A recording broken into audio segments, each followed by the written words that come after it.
তাড়াতাড়ি হার মেনে নেওয়ার পাত্র অনির্বাণ নয়। হ্যাঁ বন্ধুরা, ভিডিওতে লাইক দিয়ে দেখতে থাকুন। রাই অফিস ছেড়ে সিদ্ধান্ত নেওয়ার পর অনির্বাণ বলতে থাকে মনে মনে যে, রাই আপনি যতই আমার উপরে রেগে থাকেন না কেন, আমি জানি আপনি বেশি দিন আমার উপরে রেগে থাকতে পারবেন না। আর যে করেই হোক না কেন আমি আপনাকে এই অফিসে অবশ্যই ফিরিয়ে আনবো। আর এই অফিসে আপনাকে কাজ করতেই হবে, সেটা আপনার ইচ্ছাকৃতভাবে হোক বা অনিচ্ছার বিরুদ্ধে গিয়েই হোক না কেন। ওদিকে অনির্বাণ বলতে থাকে যে, রাই আপনি প্লিজ ফোনটা ধরুন, নয়তো বা আমি আপনার বাড়ি কিন্তু যেতে বাধ্য হব। তখন এক পর্যায়ে রাই যখন ফোন রিসিভ করে না অনির্বাণের, ঠিক তখনই অনির্বাণ ছুটতে ছুটতে রায়ের বাড়িতে যায়, দরজা ধাক্কাতে থাকে। তখন রায়ের মা ছুটে গিয়ে দরজা খোলার পর রায়ের মা জিজ্ঞেস করতে থাকে যে, আপনাকে তো চিনতে পারলাম না, আপনি গিয়ে। তখন অনির্বাণ বলতে থাকে যে, নমস্কার, আপনি হয়তো বা আমাকে চিনবেন না, কিন্তু আমাকে রাই ঠিকই চিনবে। আপনি প্লিজ একবার রাইকে ডেকে দিন, আমার ওনার সাথে একটু জরুরি দরকার আছে। তখন অনির্বাণকে দেখে রায়ের মা বলতে থাকে যে, আমার তো আগে আপনাকে জানতে হবে যে আপনি আসলে কি, আপনি আমার মেয়ের সাথে দেখা করতে এসেছেন আর আমাকে আপনার পরিচয়টা দিবেন না, সেটা কি করে হয়।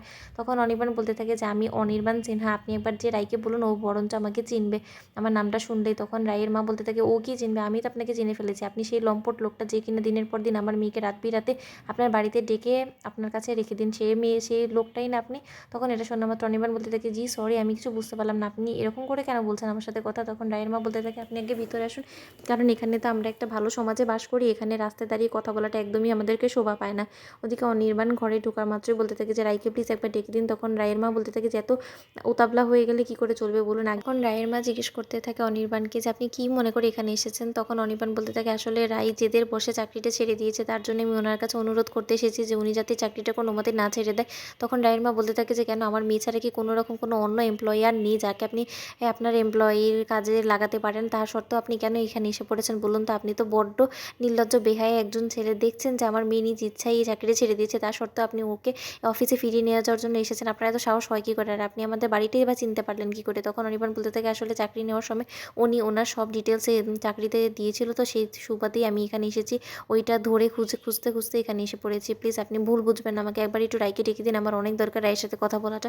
তখন রায়ের বৌমনি এসে পড়ে, আর রায়ের বৌমনি এসে বলতে থাকে যে, মা কে এসেছে। তখন রায়ের মা বলতে থাকে যে, তোমার ননদিনীর বস এসেছে, তুমি চিনতে পারছো তো, মিষ্টি। তখন রায়ের বৌমনি বলতে থাকে যে, আপনি নিশ্চয়ই রায়ের সাথে দেখা করতে এসেছেন, তাই তো, আপনি বরঞ্চ বসুন, আমি রায়কে এক্ষুনি ডেকে দিচ্ছি। ওদিকে রায়ের কানে খবরটা যাওয়ার পরই রায় ছুটতে ছুটতে এখানে এসে বলতে থাকে যে, রায় স্যার, আপনি এখানে কেন এসেছেন বলুন তো, আপনার যা কথা বলার আপনি তো আমার সাথে ফোনেই কথা বলতে পারতেন। তখন অনির্বাণ বলতে থাকে যে, অনেকবার আমি আপনাকে ফোন করেছি, কিন্তু তার সত্ত্বেও আপনি কোনো মতে আমার ফোন রিসিভ করেনি, তাই এক পর্যায়ে বাধ্য হয়ে আপনার বাড়িতে আসতে হয়েছে আমার। রায়, আপনি প্লিজ কিছু মনে করবেন না, কিন্তু আমি আপনার কাছে সরি বলার জন্য এখানে এসেছি। আমি জানি আপনি আমার উপরে অভিমান করেই চাকরিটা ছাড়তে বাধ্য হয়েছেন, কিন্তু আপনি প্লিজ আমার দিকটা একটু বোঝার চেষ্টা করুন। তখন রায় বলতে থাকে যে, স্যার, আপনার সাথে আমার সম্পর্কটা বস আর এমপ্লয়ের সেটা এখন অতীত হয়ে গিয়েছে, তাই আমি মনে করি না যে আপনাকে জবাবদিহি করাটা আমার কোনো একটা প্রয়োজন আছে। তো বন্ধুরা, ভিডিওটি ভালো লেগে থাকলে লাইক, কমেন্ট, শেয়ার করে সাবস্ক্রাইব করতে ভুলো না।